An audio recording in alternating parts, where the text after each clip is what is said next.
Les ressentis, comment les recevoir? Vous vous lancez dans l'apprentissage de la voyance, mais vous ne savez pas précisément à quoi vous attendre. Eh bien, dans cette vidéo, je vais vous expliquer comment recevoir des messages comme un pur médium. À la fin, je vais vous donner un exercice pour que vous puissiez mettre en pratique ce que je vais vous expliquer, alors restez attentifs. Donc tout d'abord, ce n'est pas très difficile de ressentir les messages de l'univers. Au fond, il s'agit juste d'adopter la bonne posture. Après avoir lancé votre intention sur un sujet, vous allez attendre une réponse. Je dis bien attendre et non chercher, car en fait c'est la clé pour réussir à percevoir des messages issus de ces ressentis. Vous devez avoir confiance en une seule chose, c'est que l'univers va utiliser le mode de communication le plus approprié pour vous envoyer ce que vous devez savoir. Tout ce que vous avez à faire, c'est de simplement tourner votre attention sur vos 5 sens et de noter ce que vous avez l'impression de ressentir. Il s'agira toujours d'impressions, donc restez ouverts, ce sont des choses plutôt légères qui vont vous arriver. Ça ne va pas être quelque chose comme une évidence qui va vous tomber dessus ou un message comme si quelqu'un vous parlait à l'oral. Vous devez avoir une posture d'observateur et non de chercheur. Vous observez en vous ce qu'il se passe et vous ne cherchez pas à entendre, à écouter, à ressentir. La différence est énorme. Car en fait, si vous scrutez, si vous attendez une réponse, vous êtes dans le mental, vous n'êtes plus à l'affût de vos ressentis. En gros, vous ratez ce que vous êtes sans doute déjà en train de recevoir. Dites-vous bien que le monde subtil avec lequel vous êtes en train de communiquer, il est subtil, donc il est léger. Alors vous devez, pour écouter la réponse, devenir très ouvert, très bienveillant. Et vous ne devez pas vous focaliser sur cet état d'esprit, vous devez juste savoir que vous êtes bien pour recevoir ces messages. Alors, je le répète, si vous sentez que vous êtes focalisé ou concentré, arrêtez et ouvrez-vous sans aucun préjugé. Ne vous attendez donc pas à recevoir quoi que ce soit de quelque façon que ce soit.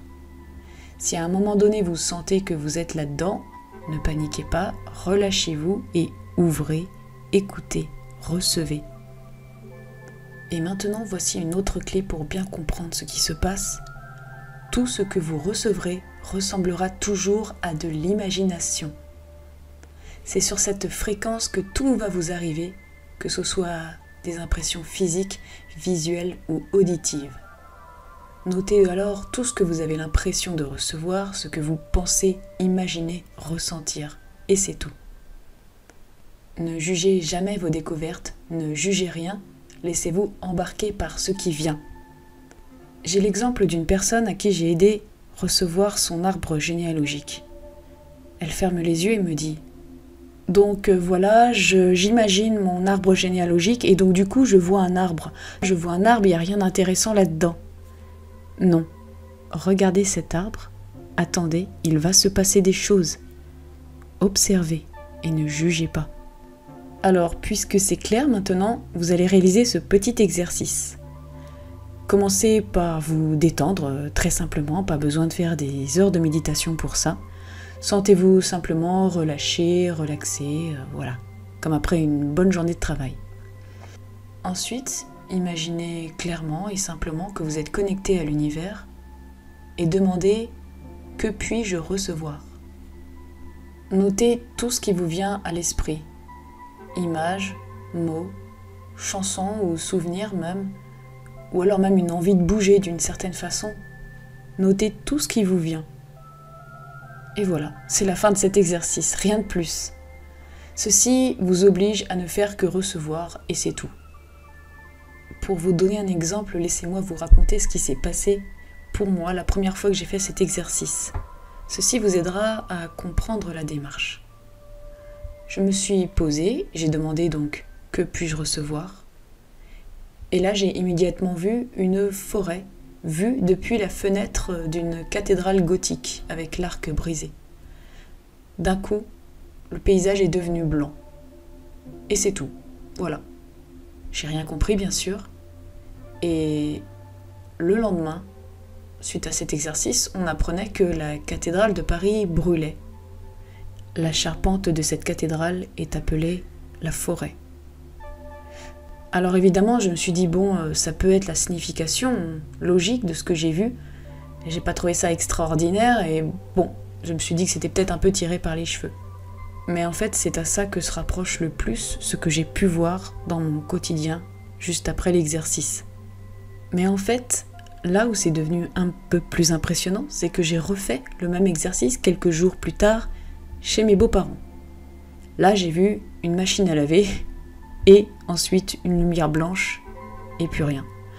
J'ai tout de suite arrêté en commençant à juger, parce que j'ai longtemps jugé mes découvertes en me disant « Ok, je vois une machine à laver, et là ça devient complètement inintéressant de faire ces exercices. » Mais sachez que le soir même, ma belle-sœur nous envoie une photo de sa machine à laver qui avait cramé.